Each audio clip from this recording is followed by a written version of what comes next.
To be able to vote, one has to be 18 years of age. But how would you feel if you're standing next to someone who's 13-year-old while voting? My name is Shelby Brothers, and today we'll be talking about how the government wants to change the voting age from 18 to 13. The thesis for this speech is that they should not change the voting age lower to what it is today. The main points for today's speech are voting regulations, characteristics of today's society, and older generations, and changing the voting age has the potential to be great and detrimental. So we'll talk about pros and cons for this speech. So to start off, the history of voting regulations. We're going to talk about the people from the 1800 to the 1900 for most of the speech. To start off, we're going to talk about the African Americans and how they now have a right to vote. That started in 1869 with the 15th Amendment. When this was passed, it gave African American men the right to vote. Before this, they were not able to, and segregation was so high.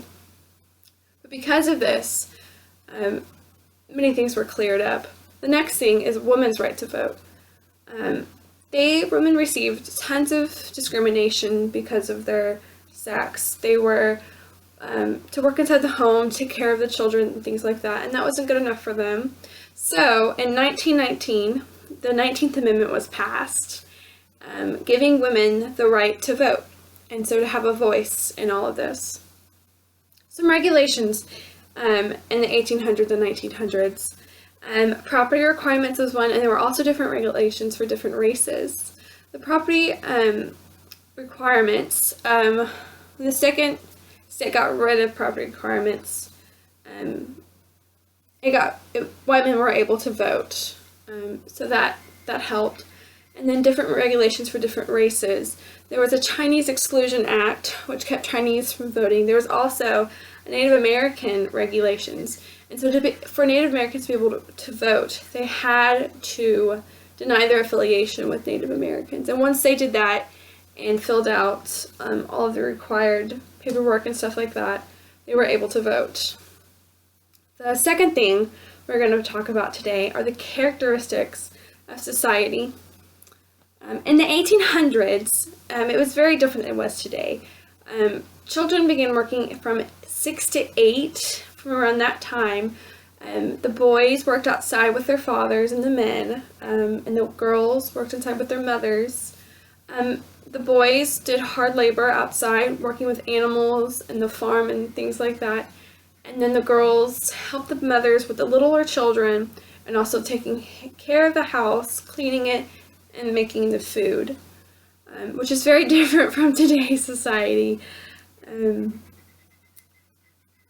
Today,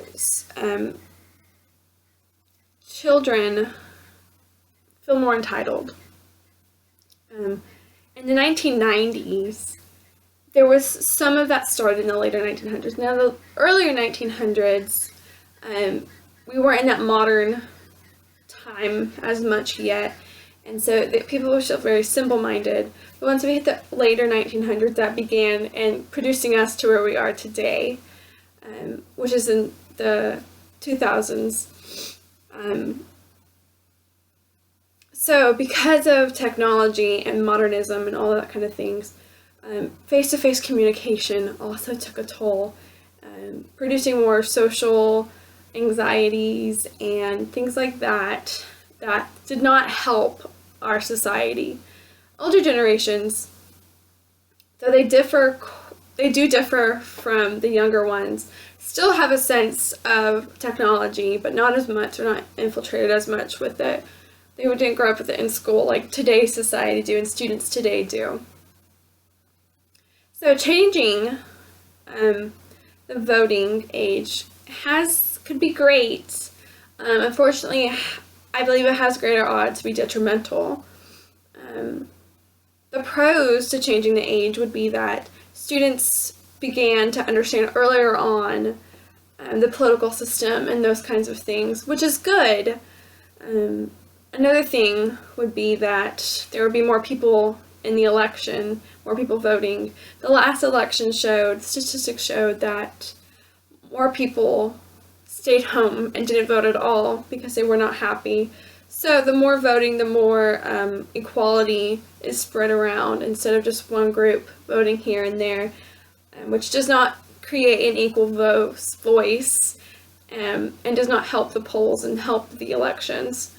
The cons to changing the age would be that younger generations don't have as much knowledge and life experience to help them with making those decisions for the future of America, which is so helpful when deciding who to vote for, because you get a sense of what you foresee and how you want the future to look. And when you don't have that because of life experience, just at 13 years old, our students finally beginning to be more aware of their surroundings. And so they need a couple years to be able to become grounded and decide what they think is best. Another con would be that they don't understand politics. And yes, it could help later on, but when they're deciding at 13 years old, they don't know enough information at this time to actually to give a understanding voice and to know what's going on, to be able to get their point across. So what is the U.S. doing exactly? Well, the youth feel that this is great. They feel like they have a voice, and they want it shared, which I understand. But they also are pushing their sense of entitlement and how they deserve to have as much weight as other older generations who have been putting more work into this government and system. Excuse me. So why they want to do this is that there are multiple reasons why they feel like the 13-year-olds have the right to be able to vote. One of those being that 13-year-olds can be criminally charged, and so they feel like if they are able to go into the system for violent crimes, they should also be able to vote for America. Since they're old enough for this, they should be old enough for voting. Another reason would be that if they pay taxes, because we do have some younger students in the younger generation who do work, they feel like if they pay taxes, they should be able to vote and have a voice in that, which is understandable to an extent. But I still feel like the cons far outweigh the pros. So to conclude this persuasive speech, we talked about voting regulations, characteristics, and pros and cons to changing the voting age. My thesis still for this speech is that 13 years old is way too young to be able to vote. The negatives far outweigh the positives.